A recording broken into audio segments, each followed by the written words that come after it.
അലൈക്കും. ഇന്ന് ഞാൻ പറയാൻ പോകുന്ന കഥയുടെ പേരാണ് നബിയെ രക്ഷിച്ച ചിലന്തി. ചിലന്തിയോ? ആ ചിലന്തി തന്നെ നമ്മുടെ ഇത്തിപ്പോന്ന ചിലന്തി നമ്മുടെ പുണ്യമഹാത്മാവിനെ രക്ഷിച്ച കഥ കേൾക്കട്ടെ. വരൂ നമുക്ക് നോക്കാം. പണ്ട് പണ്ട് യമൻ നാടിന്റെ തെക്ക് ഭാഗത്ത് സ്ഥിതി ചെയ്തിരുന്ന സാഗുയിൽ ഒരു ചിലന്തി താമസിച്ചിരുന്നു. പർവ്വതങ്ങൾ നിറഞ്ഞ പ്രദേശത്ത് വന്യമൃഗങ്ങൾ പോലും വരാറില്ലായിരുന്നു. അതുകൊണ്ട് തന്നെ ആ മലയിൽ സർവാധികാരിണിയായി ഇരിക്കുകയായിരുന്നു ആ ചിലന്തി. ഒരു ദിവസം ചിലന്തി തന്റെ പട്ടുനൂലിൽ വല നെയ്യുകയായിരുന്നു. അപ്പോൾ അലൗകികമായ ശബ്ദം കേട്ട് ചിലർ ഞെട്ടിത്തീർന്നു. ഈ ഗുഹയിൽ ദൈവത്തിന്റെ ഏത് സൃഷ്ടിയാ താമസിക്കുന്നത്? ചിലന്തിക്ക് മനസ്സിലായി അത് മാലാഖമാരിൽപ്പെട്ട ഒരു മഹാത്മാവിന്റെ ശബ്ദമാണെന്ന്. വിമാവി ചിലന്തിയുടെ പേരക്കുട്ടി മാമും ചിലന്തിയാണ് ഞാൻ. ചിലന്തി മറുപടി പറഞ്ഞു. ഗുഹാമുഖത്തേക്ക് വരൂ, മാലാഖ ആവശ്യപ്പെട്ടു.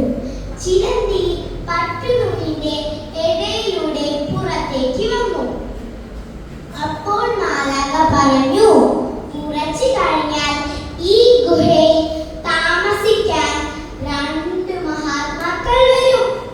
ദേവദൂതനായ മുഹമ്മദ് നബി സല്ലല്ലാഹു അലൈഹി വസല്ലം, അദ്ദേഹത്തിന്റെ ഉറ്റതാളനായ അബൂബക്കറും. ആരാണ് ഈ മുഹമ്മദ്? ചിലന്തി ചോദിച്ചു. മുഹമ്മദ് നബിയെ അറിയില്ലേ? ഭൂമിയിലെ അല്ലാഹുവിന്റെ അവസാനത്തെ പ്രവാചകനാണ് അദ്ദേഹം. 3 ദിവസം നീ അദ്ദേഹത്തിനെ സുഹൃത്തിനെ കാവലിരിക്കേണ്ടി വരും. ചിലന്തിക്ക് സന്തോഷവും ആശ്ചര്യവുമായി. ദൈവദൂതനായ അദ്ദേഹം എന്തിന് ഈ ഗുഹയിൽ വന്ന് താമസിക്കണം? അപ്പോൾ മാലാഖ പറഞ്ഞു, ശത്രുക്കളിൽ നിന്ന് രക്ഷപ്പെട്ട് വരികയാണ് അദ്ദേഹം. അവിശ്വാസികളായ ഗോത്രങ്ങൾ അദ്ദേഹത്തിന്റെ രക്തത്തിന് വേണ്ടി ദാഹിച്ചു നടക്കുകയാണ്. അതുകൊണ്ട് ജാഗ്രത പുലർത്തുക. ഗുഹാമുഖത്ത് നിന്റെ വല കൊണ്ട് കഴിയുന്നതും വേഗം വല കെട്ടുക. ഉത്തരവ് പോലെ ചിലന്തി മാലാഖയെ പ്രണമിച്ചുകൊണ്ട് പറഞ്ഞു. കുറച്ചു കഴിഞ്ഞപ്പോൾ മുഹമ്മദ് നബി സല്ലല്ലാഹു അലൈഹി വസല്ലം അബൂബക്കറും ഗുഹയിലേക്ക് വന്നു. ചിലന്തി അവരെ ഗുഹയിലേക്ക് സ്വാഗതം ചെയ്തു. എന്നിട്ട് ചിലന്തി ഗുഹാമുഖത്ത് വല കെട്ടാൻ തുടങ്ങി.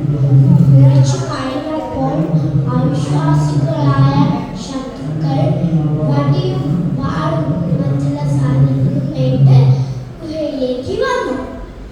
പക്ഷേ ഗുഹാമുഖത്തെ ചിലന്തി വല കണ്ട് അതിനുള്ളിൽ കുറച്ചു മുമ്പ് ആരും കയറിയിട്ടില്ലെന്ന് വിചാരിച്ചു.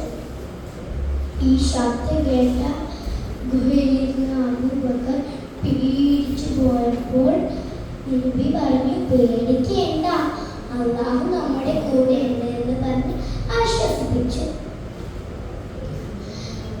മറാല കൂടിയ ഗുഹയ്ക്കകത്ത് ആരുമില്ലെന്ന് കരുതി ശത്രുക്കൾ തിരിച്ചുപോയി. മുഹമ്മദ് നബി സല്ലല്ലാഹു അലൈഹി വസല്ലത്തിനെ അബൂബക്കറിനെ രക്ഷിക്കാൻ പറ്റിയതിന് ചിലന്തിക്ക് വളരെ സന്തോഷമായി. അസ്സലാമു അലൈക്കും.